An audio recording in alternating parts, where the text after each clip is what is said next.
Chance for you to decide how your community is run. We'll be talking to senior politicians, election analysts, our team of reporters around the country, and of course, to our team here in the studio. And we'll have comprehensive coverage of the elections to the Northern Irish Assembly.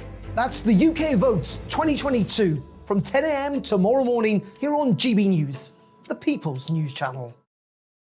On radio, they call it the drive time slot, 4 p.m. until 6 p.m. as listeners head home. It's that part of the schedule when the dust of the day's events begin to clarify, and we try to make sense of it for you. Brazier is drive time for radio and TV. It's fast, it's punchy, it's opinionated, there's a Brazier angle and a little bit of levity. That's the question. That's two questions, actually. That's Brazier, Monday to Thursday, 4 till 6 on GB News.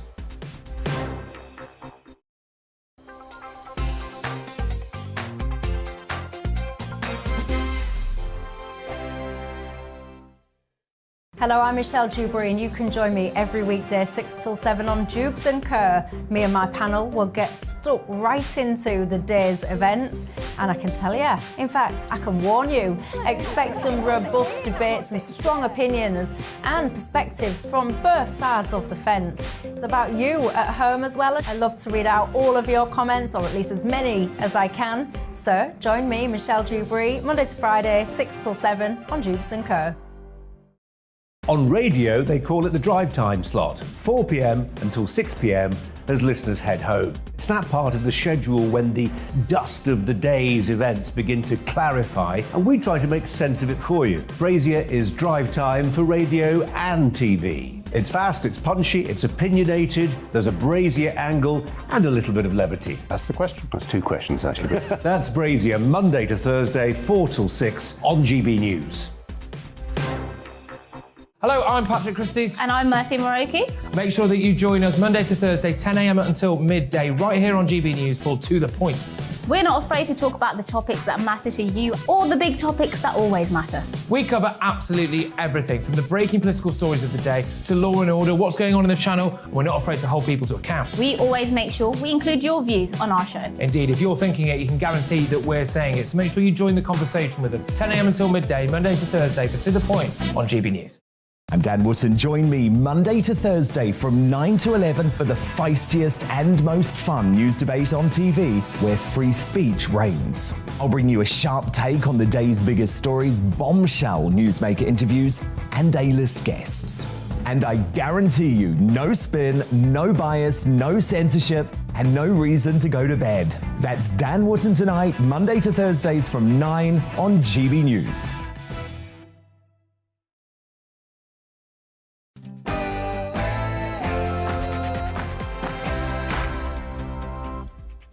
Very good afternoon and welcome to the Briefing PM, an hour of the latest political news, debate and analysis here on GB News. I'm Darren McCaffrey and here's what's going up over the next hour.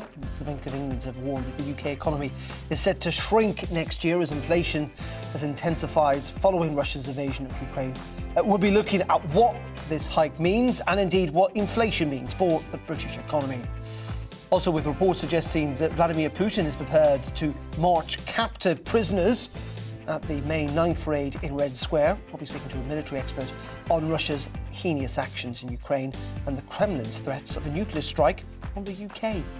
And oil giants are reporting record profits this year. What does it mean for them? What does it mean for us? What does it mean for a potential windfall tax and the cost of living crisis at home? As always, we want you to get in touch as well. You can email me at gbviews@gbnews.uk or tweet me at GB News. Busy programme between now and 4, but first, at the top of the hour, is the very latest news.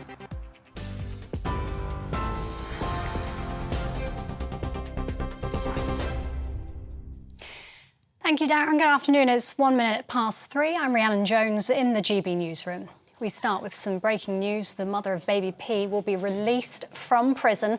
It's after the parole board rejected a government challenge against its ruling. Tracy Connolly was convicted in 2009 for causing or allowing the death of her 17-month-old son. Justice Secretary described Connolly as pure evil. Dominic Raab also said the decision to free her shows just why the justice system needs a fundamental overhaul, including a ministerial check for the most serious offenders. The Bank of England has raised its key interest rate to 1% from 0.75%. It's the fourth rate rise in a row and the highest the base rate's been since early 2009. The Monetary Policy Committee is trying to calm inflation, which it forecasts will peak at over 10% this year. The bank's also warned the economy is set to shrink next year by 0.25%. Matt Dronfield's head of Debt-Free London. He says inquiries have soared 250% since this time last year. Many people think that you go into debt because you've splurged on a credit card or you've overspent on the weekend and not realise it. That's really not the situation whatsoever. Debt doesn't discriminate. We're all facing a cost of living crisis, with the cost of your mortgage maybe going up later today, depending on the Bank of England's announcement, your rent going up, your food going up. All these are essential costs that you can't control, and you're left with nothing at the end of the month. There are renewed calls for the government to impose a windfall tax on energy companies. That's after oil giant Shell reported a big increase in profits. The company revealed record first-quarter earnings of £7.2 billion, triple the amount it made in the same quarter last year. It joins rival BP in posting better-than-expected profits for the first 3 months of 2022. Surging oil and gas prices have helped offset the cost of boycotting Russian supplies. But equity analyst Keith Bowman doesn't think it'll have an effect on energy bills. From where we stand, I don't think any great change is expected in the near future. There is the possibility, we never know, of some sort of resolution as far as the Ukraine conflict is concerned. But even if that were to happen, I think it would take some time for the relationship between the West and Russia to thaw. Polling stations are open across the UK as millions of voters take part in local elections today. The Prime Minister took his dog Dylan with him as he cast his vote this morning. Labour leader Sir Keir Starmer's also voted alongside his wife. And the Liberal Democrat's Ed Davey visited his local polling station too. Voters all over Britain are choosing local representatives in England, Scotland and Wales, and there's also an election for the Northern Ireland Assembly. In Ukraine, the governor of the eastern city of Luhansk says 5 civilians have been killed in shelling in the last 24 hours. A further 25 are reported to have been hurt in a Russian missile strike in Kramatorsk in Donetsk. The city's mayor says a school and kindergarten were damaged in the attack. Meanwhile, a Ukrainian presidential advisor says there's renewed fighting at the Azovstal steel plant in Mariupol. President Zelensky is urging its allies to help rebuild the country. The rebuilding of Ukraine now should be the same historic example for our time and future as the rebuilding of European countries after the Second World War was in its time. And such investments by the free world, if they are quick, if they are sufficient, will mean that millions of our people who became forced migrants because of this war will be able to return home. Well, new ways of putting pressure on Russia following the invasion is on the agenda as Boris Johnson meets with his Japanese counterpart in London. The UK Prime Minister and Fumio Kishida have also agreed a new landmark defence partnership between the two countries. The pact allows British and Japanese forces to deploy together to carry out joint exercises and disaster relief. It's Mr Kishida's first official visit to the UK and was marked with an RAF flypast.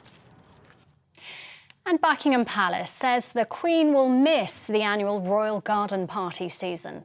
The monarch will instead be represented by other members of the royal family. Her Majesty has mobility issues and has missed a number of engagements this year, but she continues to carry out virtual appearances and other duties. This is GB News. We'll bring you more as it happens. Now, though, it's back to Darren and the briefing.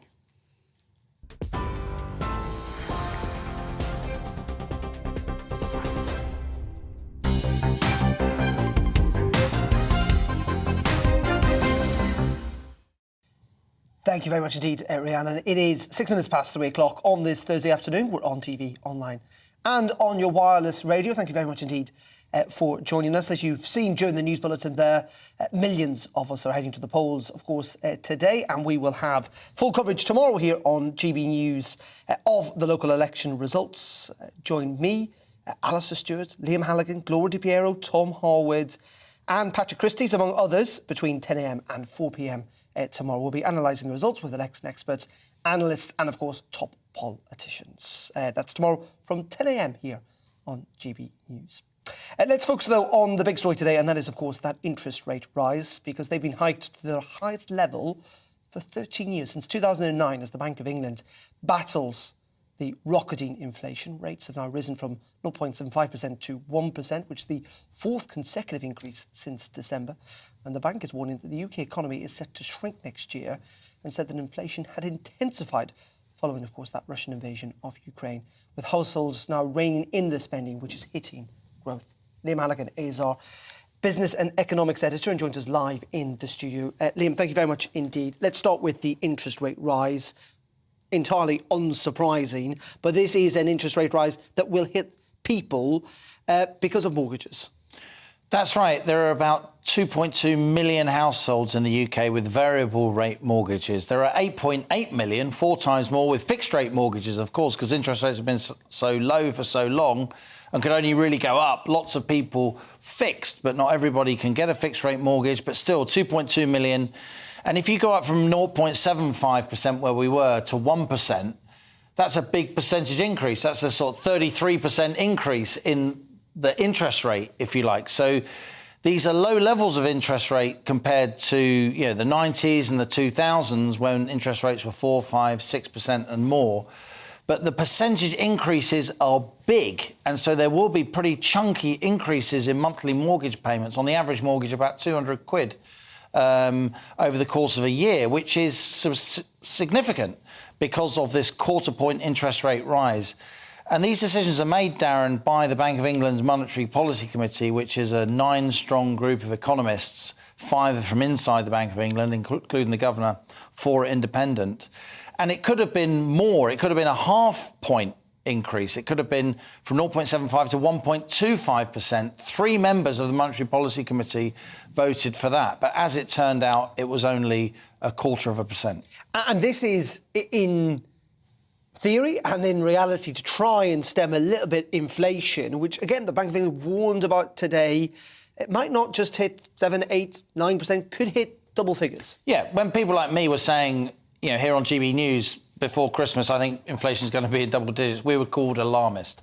The Bank of England would say it is now going to go in double digits, 10% plus by the end of 2022 because of the war in Ukraine. And there is some, you know, that is an argument. On the other hand, inflation was already at a 40-year high in the UK before Vladimir Putin invaded Ukraine, pushing up fuel and food prices and so on. So there are going to be higher interest rates. It's good news if you're a saver, because you'll get a little bit more return on your money, though banks are often quite slow at passing on those rate rises to savers. But bad news if you're a borrower. And you said in your introduction there, Darren, rightly, as interest rates go up, that does impact people's spending and slows the economy down.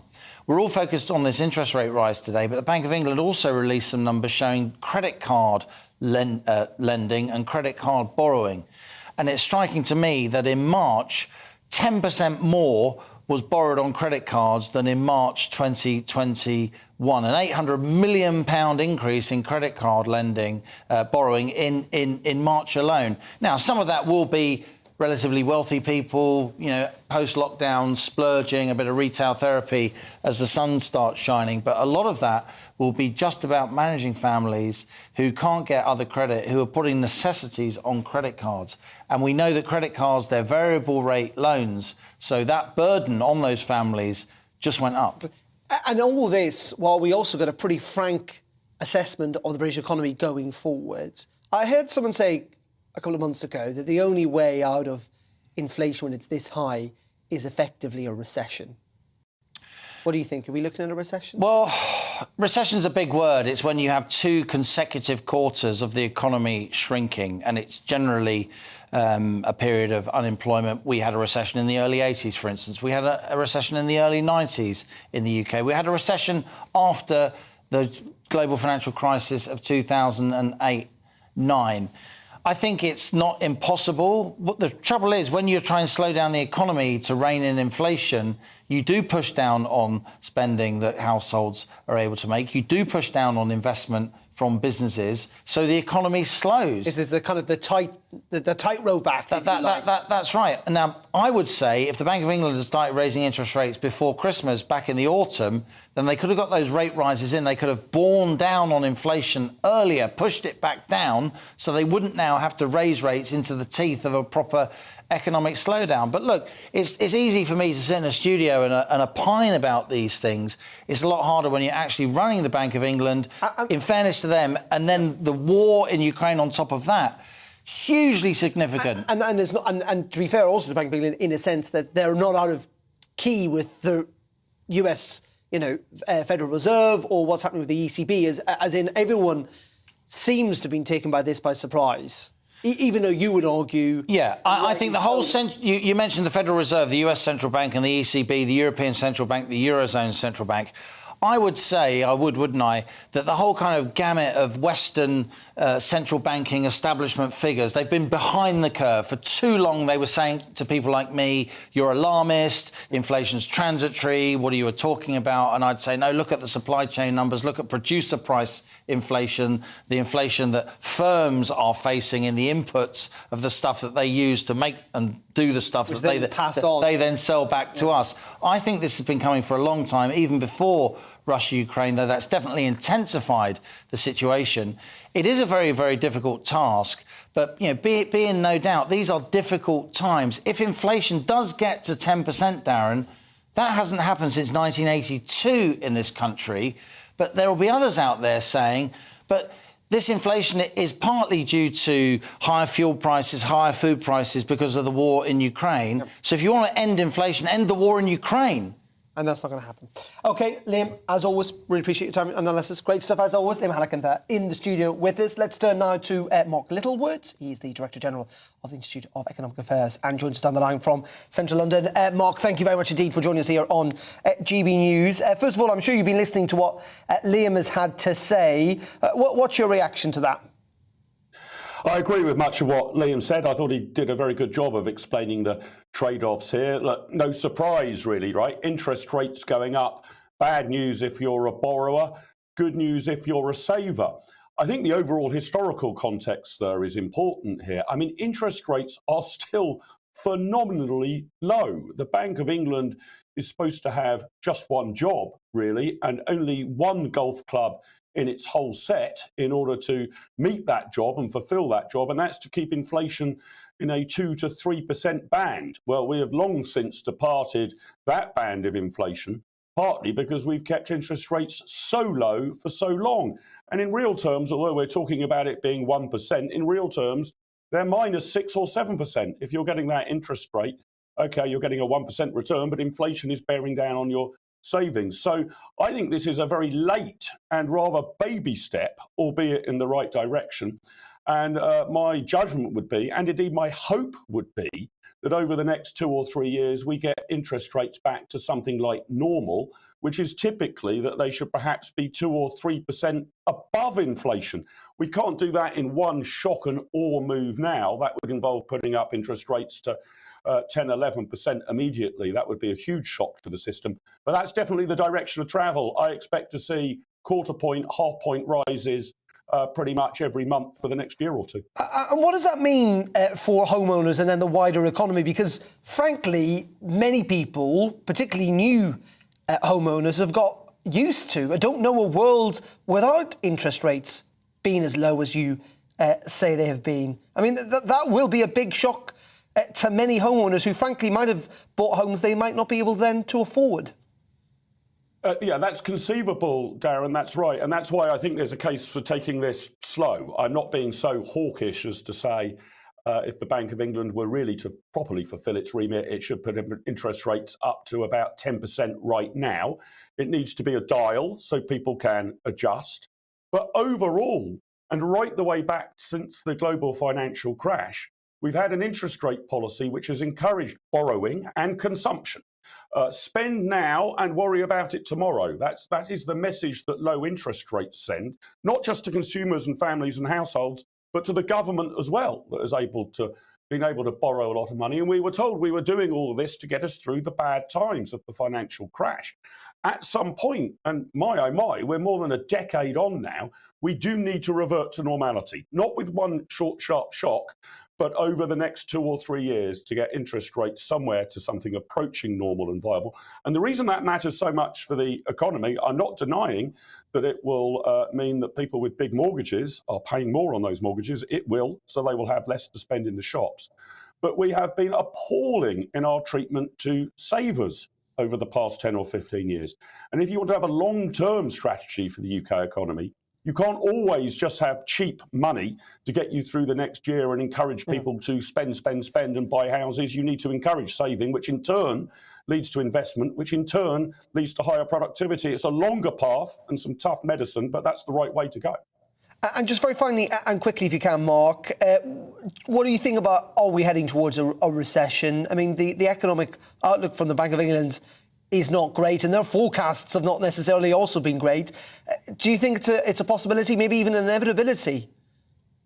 It's certainly a possibility, Darren. We get very excited about whether we're in recession or not, and as Liam Halligan was explaining to you, the technical definition is 2 quarters of just below 0%. I guess that might happen. I'd put the chances of that at 50-50. But even if it doesn't happen, I think we need to reflect on how disappointing sluggish growth has been in the UK and the Western world. So even if we're ticking along at growth of 0.5%, 1%, we won't be in a recession. But that's colossally disappointing, and we need to do a lot more to improve our productivity to get back to not just avoiding recessions, but annual growth rates of 3 or 4%. Was great stuff. Thank you very much indeed for joining us, Mark Littlewood there, the Director General at the Institute of Economic Affairs.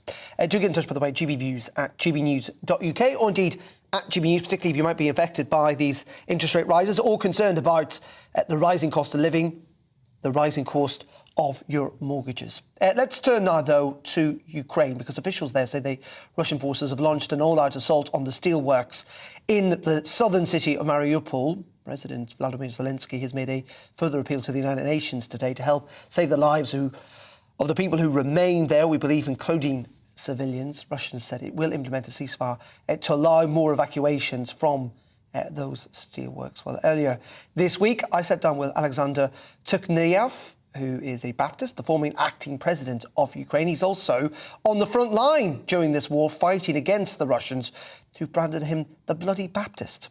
This is what he had to say when I interviewed him a little bit earlier. Thank you very much for joining us here on GB News. I suppose my first question is that you've been on the front line in this terrible war. Just give us a sense of what it's like on that front line. You know, this is the most full-scale war waged by Russia since the Second World War. The aggression of Putin's Russia is similar to Hitler's Germany, not only due to the scale of military operations, but also the war crimes they commit on the territory of Ukraine. And what has it been like fighting? What is the morale like among Ukrainian troops? The heart of this war is in the east of Ukraine at the moment. The fiercest fighting is in the Donbass and the south of Ukraine now, in the areas of Kherson, Mykolaiv and Zaporizhzhia. When we defeat Putin at Donbass and in the south, as we did in Kiev, then we will break the backbone of Putin's army and win. Of course, the fighting is very heavy, and the Russian army is higher in number, and they have more equipment and aircraft, tanks, than we do. But the Ukrainian military forces are stronger than Russia's, because we know what we are fighting for. We have more courage, more spirit, more faith, and most importantly, we know the Lord is with us. So victory will be ours. Can I ask, what has your role been? Have you been involved in fighting? And what do you think of the Ukrainian response in terms of the leadership of President Zelensky? You know, when the war started, our political party was in opposition to President Zelensky. That's why we didn't receive an invitation to the Army General Staff and the Cabinet of Ministers. But from the first day I took up a machine gun and I went to the front, I joined the armed forces of Ukraine. We fought near Kiev, we beat the enemy, and now we are still fighting in the south and east, still beating the enemy. As for our political differences and political struggle, we have postponed this issue until victory, until the end of the war. All our political battles must be forgotten and put on hold. We need unity in Ukraine to win. We will turn our attention back to political issues after we defeat the Russian invaders. Can I ask about the response from the West, particularly the UK? Do you feel that it is going far enough? You know, we are very grateful to our partners. In the first place, to the UK, the USA, and the European countries for the support we receive. It's extremely important for us, and it allows us to continue the fight. Unfortunately, I remember how it was in 2014 when the war began. Let me remind you that Ukraine has been opposing Russia for 9 years now. In 2014, I led the country when the war began, and unfortunately, our strategic partners, including the United Kingdom, the United States, and the European Union, refused to help us. If this help had been given, the war could have been ended in 2014. In 2014, we did not have a professional army. We had a ruined economy. We had practically no effective weapons at all, and we desperately needed help. Back then, European countries and the United Kingdom made the mistake of saying they did not want to irritate Putin and would not provide military aid to Ukraine. That's when we should have stopped the aggression and won. I hope it's not too late now. By joining forces with our strategic partners, we will be able to achieve an important victory, not only for Ukraine, but also for the entire civilized world. And just three final quick questions, if I can. First of all, Boris Johnson has been talking to the Ukrainian parliament today, saying that this is Ukraine's finest hour. Is that important, the solidarity from the UK and particularly from our Prime Minister? When the aid is systematic and large scale, we will have enough strength to stand up to Russia and win. We respect Boris Johnson, the Prime Minister of the United Kingdom, for his courage and his systematic support for Ukraine. What do you think Vladimir Putin was trying to achieve? Did he think that Ukraine would collapse, would fall very quickly? And do you think that he wanted to put in the former president, Yanukovych, as his puppet president in Kyiv? Do you think that was Vladimir Putin's plan? So, he wanted to do what we didn't let him do in 2014. He wanted to attack Ukraine very quickly, break the resistance, and put a puppet government at the head of a completely controlled, broken, and destroyed country, or any other puppet person who would satisfy Russia. And just very finally, what does victory look like in Ukraine? Is it the end of fighting, or is it winning back the Donbass region and even Crimea? What is victory for you? What is victory for Ukraine? Of course, we have to solve several problems. The first task is to destroy the Russian army's ability to continue its aggressive offensive operations. The main priority is to destroy Russia's aggression, and this is important not only for Ukraine, but for the whole of Europe. The second priority is, of course, the complete liberation of all our territories from occupation. OK, thank you very, very much for your time this afternoon. Stay safe and take care. Thank you very much. Thank you. Bye. OK, that is the latest there from one of the people, former president, interim president on the front line fighting in Ukraine. You're watching GB News. We're going to have much more in just a couple of minutes. Stay tuned.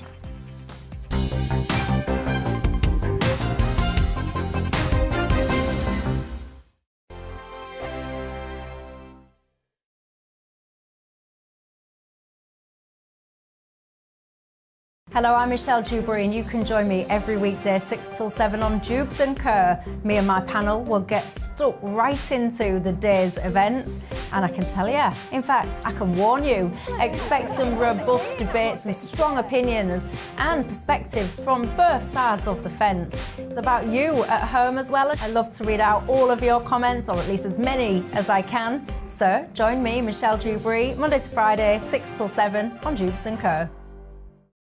On radio, they call it the drive time slot, 4 p.m. until 6 p.m. as listeners head home. It's that part of the schedule when the dust of the day's events begin to clarify, and we try to make sense of it for you. Brazier is drive time for radio and TV. It's fast, it's punchy, it's opinionated, there's a Brazier angle and a little bit of levity. That's the question. That's two questions, actually. That's Brazier, Monday to Thursday, 4 till 6 on GB News. Hello, I'm Patrick Christys. And I'm Mercy Moroki. Make sure that you join us Monday to Thursday, 10 a.m. until midday, right here on GB News for To The Point.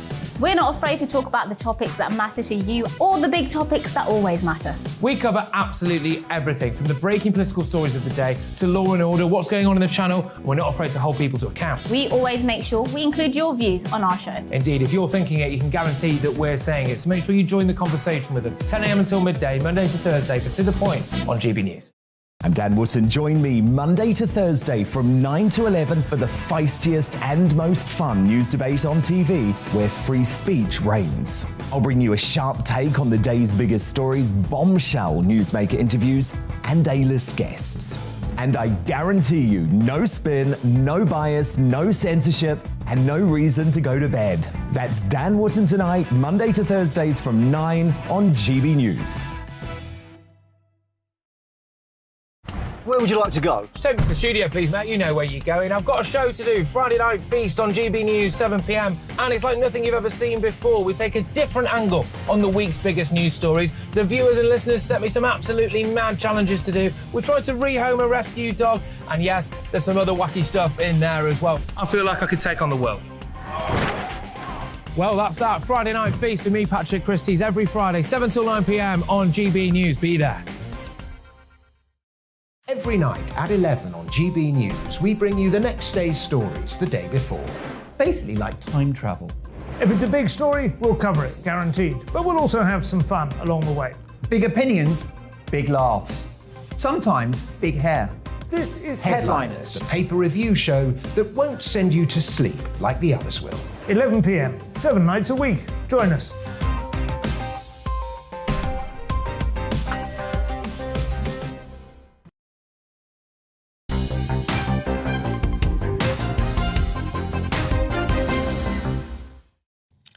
The Russian foreign minister has claimed that Adolf Hitler had Jewish blood. The comments have unsurprisingly sparked fury in Israel, with the Israeli foreign minister calling the comments outrageous and unforgivable. Adding further fuel to the fire, Russia has also falsely claimed this week that Israeli mercenaries were fighting alongside the far-right Azov regiment in Ukraine. Joining me from Tel Aviv is Jotam Kafini, who joins us from Jerusalem, I believe, or Tel Aviv. I'm not entirely sure. Tel Aviv, sorry, yes. There you go. Thank you very much indeed for joining us. Just give us a sense of the outrage and the reaction to Foreign Minister Lavrov's comments, particularly those suggesting that Adolf Hitler had Jewish blood. Well, it's not every day that you hear the Israeli foreign minister and the Israeli president asking a superpower to publicly apologize. It is unheard of, really. But in this particular incident, Lavrov crossed a line that Israel simply won't accept, and that is Holocaust conspiracies, particularly about Adolf Hitler having Jewish blood, but also saying that Jews are the biggest anti-Semites. It caused outrage across Israel from left to right, and Yair Lapid, the foreign minister, his granddad was killed in a concentration camp in Mauthausen, so he was particularly angry with Lavrov, and he was really lashing out at him, calling it the lowest form of racism. And since then, the rhetoric has really just escalated. Russia has now also said, as you mentioned, accused Israel of sending mercenaries to fight alongside the Azov unit in Ukraine, and they refused to apologize. However, and within the last hour, we heard in the Israeli media that the Russian president, Vladimir Putin, sent a letter to the Israeli president congratulating him and Israel on Independence Day, which is today, and wishing Israel all the best. But he mentioned nothing about the big diplomatic incident. He didn't apologize, obviously. So it's fair to say that the relationship and the crisis is really brought to a new low, I would say. Though, of course, Israel has refused to join in with the Western sanctions and all of this and have tried to stay neutral. Many would accuse Israel of not necessarily acting in a good way in helping to support Ukraine. Exactly. In the beginning, Israel tried its best to really stay neutral, and it did so for two reasons. First of all, Ukraine's President Zelensky asked Israel directly to mediate between Ukraine and Russia.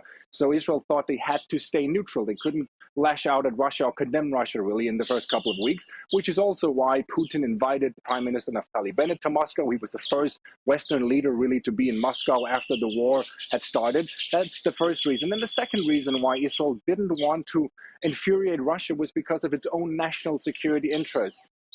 As we all know, Israel is coordinating its airstrikes in Syria against Iranian militias closely with Russia. Russia is really dominating the southern western part of Syrian skies, and Israel has needed its blessing for years now to conduct those airstrikes on a weekly basis. So for those two reasons, they really tried to stay neutral. Eventually, when the overwhelming evidence of war crimes started being brought up in the media, Israel couldn't really be neutral anymore. So the foreign minister condemned Russia for committing war crimes. And this is really what infuriated Russia and what brought them to throw Israel under the bus now by, first of all, Lavrov's Hitler comments, but also talking closely with Hamas now in Gaza. So really just telling Israel, we're done with you. And just very finally and quickly, though, do you get the sense then that as time goes by and as the war crimes become more and more evident, that Israel is going to condemn this war and potentially go further and assist Ukraine? Yes, my colleagues at Haaretz actually reported this week that Israeli officials are considering sending military equipment to Ukraine. So it doesn't look like Israel will remain neutral at all, which they aren't anymore. They are definitely condemning Russia. Jocelyn, really appreciate your time and your analysis from Tel Aviv. Looks delightful. Happy Independence Day. Thank you very much indeed for joining us there. You're watching GB News. It's just after 3:30. Lots more coming up between now and 4 o'clock. But before all of that, let's bring you up to date with the news. And here's Rhiannon again.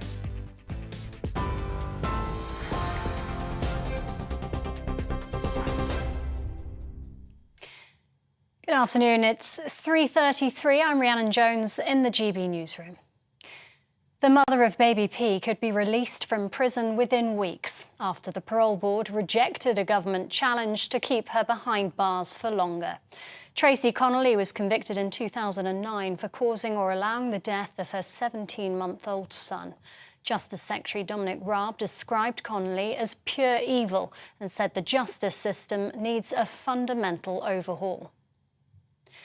The Bank of England has raised interest rates for the fourth time in a row from 0.75% to 1%, their highest level since 2009. The Monetary Policy Committee is trying to calm inflation, which it forecasts will peak at over 10% this year. The banks also warned the economy is set to shrink next year by 0.25%. There are renewed calls for the government to impose a windfall tax on energy companies after oil giant Shell reported a big increase in profits. The company revealed record first-quarter profits of £7.2 billion, triple the amount it made in the same quarter last year. Surging oil and gas prices have helped offset the cost of boycotting Russian supplies. The Prime Minister took his dog Dylan with him as he cast his vote for the local elections this morning. Labour leader Sir Keir Starmer's also voted alongside his wife. The Liberal Democrat Ed Davey was seen visiting his local polling station too. Voters are choosing local representatives in England, Scotland and Wales, and there'll also be an election for the Northern Ireland Assembly. Ukraine's Prime Minister says his country's received over £9.5 billion worth of weapons and financial aid since Russia's invasion. That as President Zelensky has asked the UN to help ensure the safe passage of 200 more civilians from the Azovstal steel plant in Mariupol.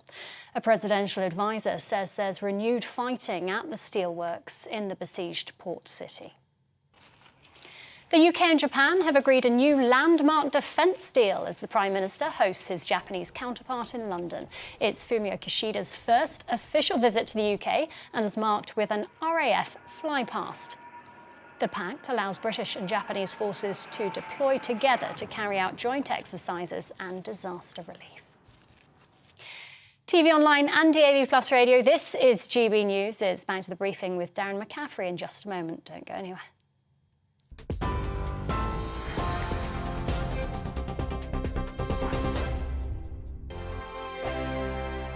Hello, I'm Michelle Dewberry, and you can join me every weekday 6 till 7 on Jubes and Kerr. Me and my panel will get stuck right into the day's events, and I can tell you, in fact, I can warn you, expect some robust debate, some strong opinions and perspectives from both sides of the fence. It's about you at home as well. I love to read out all of your comments, or at least as many as I can. So join me, Michelle Dewberry, Monday to Friday, 6 till 7 on Jubes and Kerr. On radio, they call it the drive time slot, 4 p.m. until 6 p.m. as listeners head home. It's that part of the schedule when the dust of the day's events begin to clarify, and we try to make sense of it for you. Brazier is drive time for radio and TV. It's fast, it's punchy, it's opinionated, there's a Brazier angle and a little bit of levity. That's the question. That's two questions, actually. That's Brazier, Monday to Thursday, 4 till 6 on GB News. Hello, I'm Patrick Christie's. And I'm Mercy Moroki. Make sure that you join us Monday to Thursday, 10 a.m. until midday, right here on GB News for To The Point. We're not afraid to talk about the topics that matter to you or the big topics that always matter. We cover absolutely everything, from the breaking political stories of the day to law and order, what's going on in the channel. We're not afraid to hold people to account. We always make sure we include your views on our show. Indeed, if you're thinking it, you can guarantee that we're saying it. So make sure you join the conversation with us, 10 a.m. until midday, Monday to Thursday, for To The Point on GB News.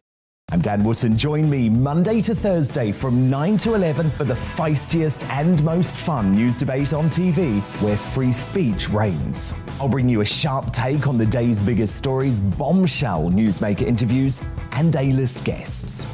And I guarantee you, no spin, no bias, no censorship, and no reason to go to bed. That's Dan Wootton tonight, Monday to Thursdays from 9 on GB News.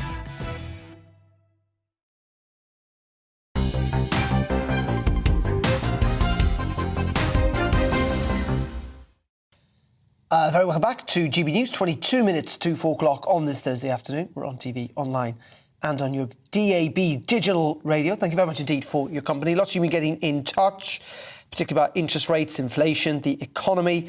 Philip says, hi there, I've got a number of buy-to-let properties and have held the rents below the market level to ease the cost of living crisis. If rates continue to rise, I may not be able to afford to keep rents low for much longer. I'd assume other landlords would be in a similar position, so suggesting that, of course, any increase in mortgage rates may well have an impact also on rental rates. And Keith says, you mentioned in your programme that most mortgages are on fixed rates and the housing market is protected. That's what Liam was suggesting, at least for most mortgage holders at the moment. But what do mortgagers do if they come out of a fixed rate offer when interest rates are up? This will hit the housing market, and that's the concern, obviously, that these rises are not just temporary but maybe long term, and that lots more people in the future, in the years to come, will be paying higher interest rates. Do get in touch, gbviews at gbnews.uk, or indeed tweet us at gbnews, and we'll get to a couple more of your views before the end of the programme. Let's move back to Ukraine now, because Russia's dismissed claims that it will declare all-out war there in the coming days as nonsense. Western officials are concerned, though, that President Putin could use the May 9th victory parade to announce an escalation. Up until now, Russia has described the invasion as a special military operation to demilitarise or denazify the country. Joining me now to discuss all of this is the British Army officer Hamish de Bretton-Gordon.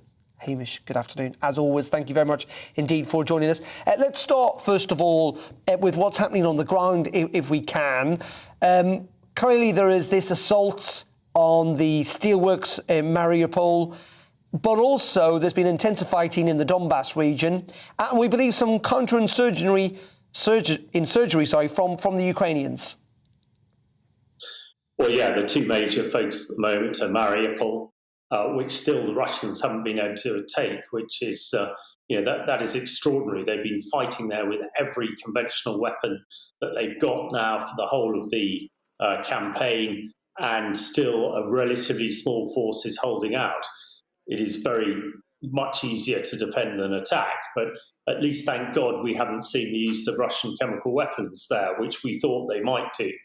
And in the east, in the Donbass, again, their conventional forces, which were held and pretty much defeated in the north, have now come to a grinding halt and have really made very little progress, particularly in the last week.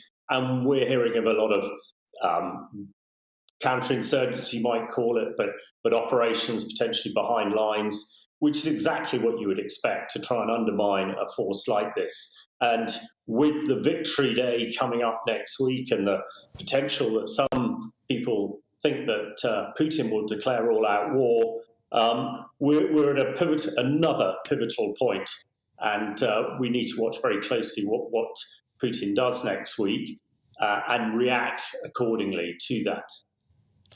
Indeed, isn't it extraordinary that we've been talking about this Victory Day for a couple of weeks, whether Vladimir Putin could claim any significant victory before then. That now seems nigh impossible, if you like, though there is talk, isn't there, of him potentially trying to hold a parade in Mariupol on that day, and also talk about potentially, Hamish, getting Ukrainian prisoners to march either in Ukraine or even in Moscow. I mean, that would be extraordinary in terms of the depths, it seems, that the Kremlin might be prepared to go to.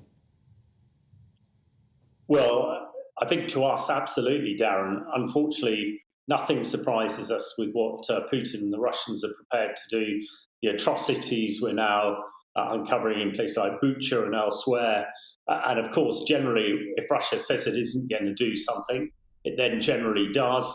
You know, days before the invasion, Lavrov, who has been accusing the Israelis of extraordinary things recently, you know, he said that the Russians weren't going to invade. They did. You know, from my experiences in Syria, if the Russians said they weren't going to do something, they invariably did do something.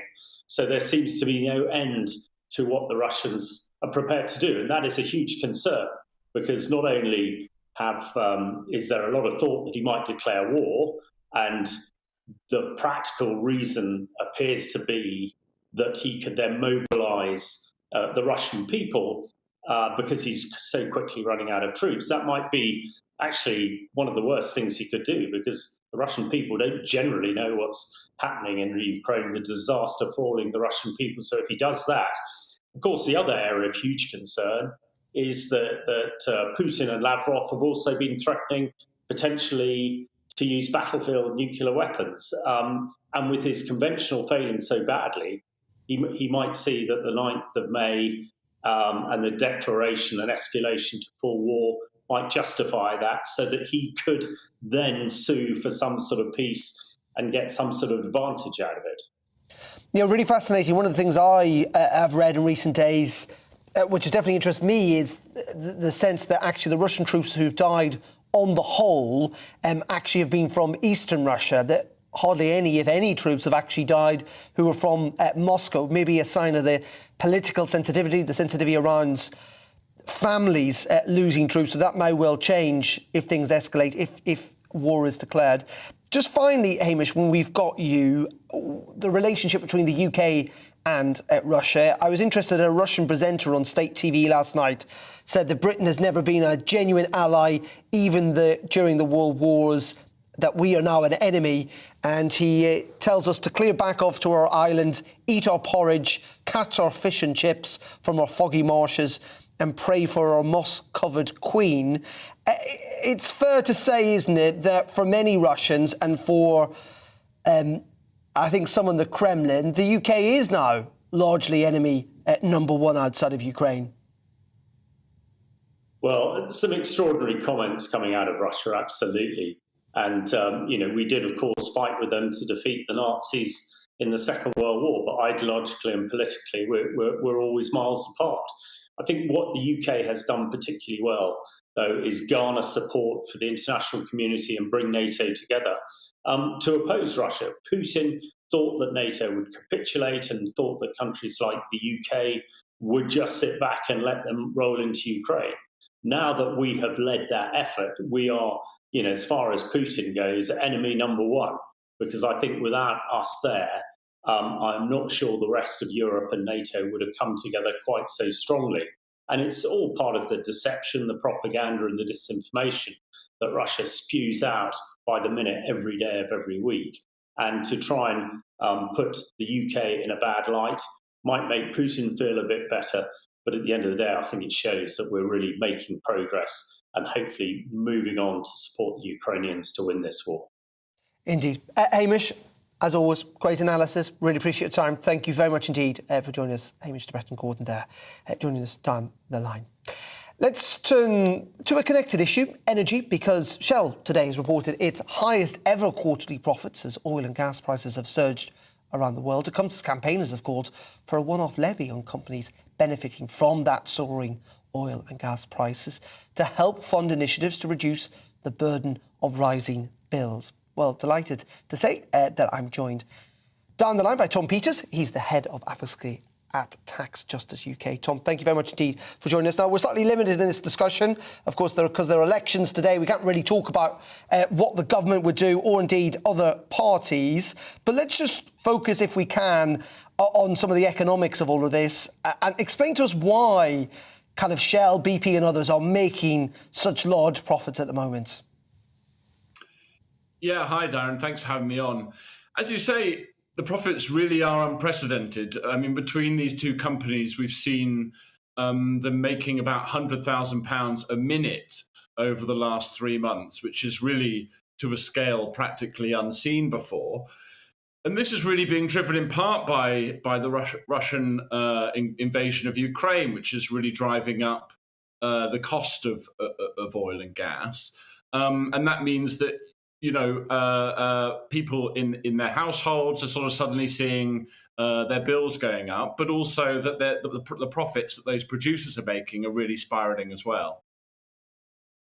And many are saying, aren't they, that there should be a windfall tax, a one-off tax, if you like, that could help people in need. The argument against it, though, is that actually companies need these profits, don't they, to invest in new technology, to invest in things like renewable energy. And if you do put a tax on them, they're less likely to do that. Well, what we've seen is that companies actually set their investment plans quite far in advance, and those investment plans haven't been affected by these profits and therefore wouldn't likely be affected by the windfall tax. And actually, the CEO of BP said that they would cancel none of the investment if a windfall tax would be put into place. So we think in this case it's a real genuine answer to try and introduce some fairness into the system and wouldn't necessarily affect investment at all, from what the companies are saying. Why were they just... why do we have to go through the leverage of potential legislation? Why wouldn't these companies, in essence, go, you know what, actually, it's a difficult time, we've got this money, some of them have made, or reportedly made comments that they've got more money than they know what to do with. Why not just hand this over, or at least give a rebate or an attempt to try and help people out? Yeah, I mean, it's a great question. And I guess that would be one that you'd have to ask the CEOs. But, from our perspective, this is what the tax system is there to do, really. It's to try and help people out, try and make the system as fair as possible. And in cases where companies sort of almost get lucky, it's to say, let's redistribute a slice of that and put some cash into the pockets of people who are really struggling. So for us, this is really the job that the tax system is there for, and to help us create a bit of fairness. So we feel that, a windfall tax is a perfectly reasonable option in this case. OK, well, we'll have to see how it all plays out. Tom, thank you very much indeed for joining us here on GB News. That's Tom Peters there, the head of advocacy at Tax Justice UK. Now, let's talk about football, believe it or not, because the Prime Minister Boris Johnson is reportedly considering giving some proceeds of the sale of Chelsea FC to grassroots football in the UK here. Yet the majority will still go towards supporting Ukraine. The British government are looking to avoid the proceeds of around £3 billion sitting in a frozen bank account. They want to give the money away. But Roman Abramovich, who's been sanctioned due to his ties with Vladimir Putin, has now suggested that he wants some of the money back. And that's plunged the sale into chaos. Could it go ahead? If it doesn't, where does that leave Chelsea? Where does that leave that money? Let's talk to Kieran Maguire. He's an expert on football finance law and a lecturer at the University of Liverpool. Kieran, thank you very much indeed for joining us. First of all, it all seemed to be pretty smooth sailing, didn't it? Roman Abramovich said that he didn't want the money, he'd lent the club back. There have been various bids to buy it, but now he's put a spanner in the works. Yes, he has. Roman Abramovich said on the Chelsea website, I think it was around about March the 3rd, which was before sanctions were applied, that he was planning to sell the club. He said the net proceeds, which he didn't define, would go to the victims of Ukraine. And again, he didn't define that either. So that looked like positive. Cynics said that perhaps this was an attempt to by trying to paint himself in a favourable light. The government subsequently did decide to impose sanctions in respect of his assets, and that meant that he was unable to do anything with regards to Chelsea Football Club. So again, they put in a special licence to allow the club to continue to trade. He then, if these stories are true, is now walking back on the original commitment to not request any of the £1.5 billion of loan which has come to Chelsea Football Club via what appears to be his investment vehicle, which is called Camberley Investments. And is there a deadline on all of this, in the sense that that special licence isn't going to go on forever? That's right. I think you're absolutely right, Darren. There's two elements here. First of all, the licence granted by the government does expire on May the 31st. And in theory, after that date, Chelsea are not in a position to effectively trade. Secondly, the Chelsea wage bill works out as £28 million a month. Now they've managed to meet the March and April wage commitments. That was partially due to the government flexing the licence, which allowed Roman Abramovich to put in another £30 million. Whether there's enough money to allow the club to pay the May wage bill, we're not certain. So certainly that the sands of time are expiring, but I think there's scope for common sense and flexibility on all sides here. And you say scope for common sense because Chelsea fans must be concerned. I mean, they've had this has got nothing, frankly, to do with them or indeed the players on the pitch. Is there a real possibility that actually that flexibility doesn't happen and things fall apart? Possible, yes. I think probable, no. DCMS and Nardine Dorres have been quite clear that they are keen for Chelsea Football Club to continue. They're fully aware of its place in sort of the history and heritage. It's the current Champions League holders, the World Club Cup holders. It's won the Premier League on numerous occasions. So it would be a very bad blow for football if the club were to be extinguished. And I think the government are conscious of that. So possible, yes, but I honestly think it's remote. And just very finally, and quickly, Kieran, if you can, is this a reminder about kind of money in football and about very wealthy individuals, often with incomes and earnings that make us feel uncomfortable owning football clubs, or is that now so entrenched it's just not going to change? Well, the fan-led review said that too many clubs are one owner decision away from financial disaster, and what's happened to Chelsea, I think, is a forewarning of what can go wrong. Kieran, really good stuff. Thank you very much indeed for joining us, Kieran Maguire there, down the line from Denmark this afternoon. OK, you're watching GB News. That is it from me for today. We'll be back, of course, with a briefing on Monday at 3 o'clock. Tomorrow, though, we're going to have a special programme on GB News from 10 a.m. We're going to have live coverage of the local election results from 10 right through to 4 with me, Gloria, Tom, Liam, Alistair Stewart and many others. We'll be analysing the results with election experts, top politicians and discussing what the results mean for you at home. From Northern Ireland, England, Scotland and Wales, we'll have coverage right around the UK as well. Join me from 10 a.m. tomorrow morning. Up next, it's Colin Brazier, 4 to 6. That's after the weather. See you tomorrow. Hello, I'm Aidan McGivern from the Met Office. It's turned into a fine spring day for southern parts of the UK, but cloudier skies have plagued the north and there'll be outbreaks of rain, increasingly so overnight and into the start of Friday. These weather fronts are toppling in over an area of high pressure. They've been lurking close to the northwest of Scotland through the day, hence the cloudier and, in places, damp weather, but increasingly they'll spill south overnight. So for western Scotland, by midnight, spells of rain, heavy and persistent at times, and then during the early hours that rain pushing into Northern Ireland and much of the rest of Scotland. Increasingly cloudy too for northern and western England, as well as Wales, some mistiness around coasts. But clear spells holding on in central and eastern parts of the country. A few fog patches possible first thing. Temperatures down to around 8 degrees in London. But bright enough as we start off Friday. We'll keep the sunny spells for East Anglia and the southeast throughout the day. Brightening up as well following a damp start for Scotland and Northern Ireland. 1 or 2 showers following, a fresher breeze for the far northwest.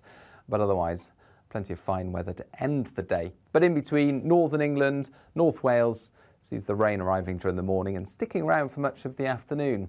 Eventually, the rain does push south during Friday night, but it really fragments, and so it's not going to be of great use, I don't think, to gardeners and farmers. Only light outbreaks by the end of the night and the start of the weekend. Soon enough, it does clear.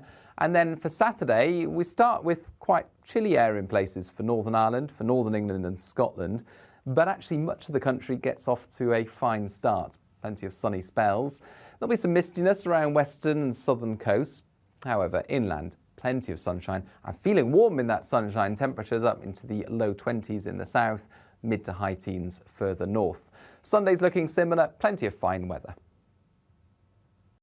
Millions of people across the UK are heading to the polls in a vital test of Boris Johnson's premiership. This isn't just about Westminster. These are local elections. A chance for you to decide how your community is run. We'll be talking to senior politicians, election analysts, our team of reporters around the country, and of course, to our team here in the studio. And we'll have comprehensive coverage of the elections to the Northern Irish Assembly. That's the UK Votes 2022. From 10 a.m. tomorrow morning here on GB News, the People's News Channel.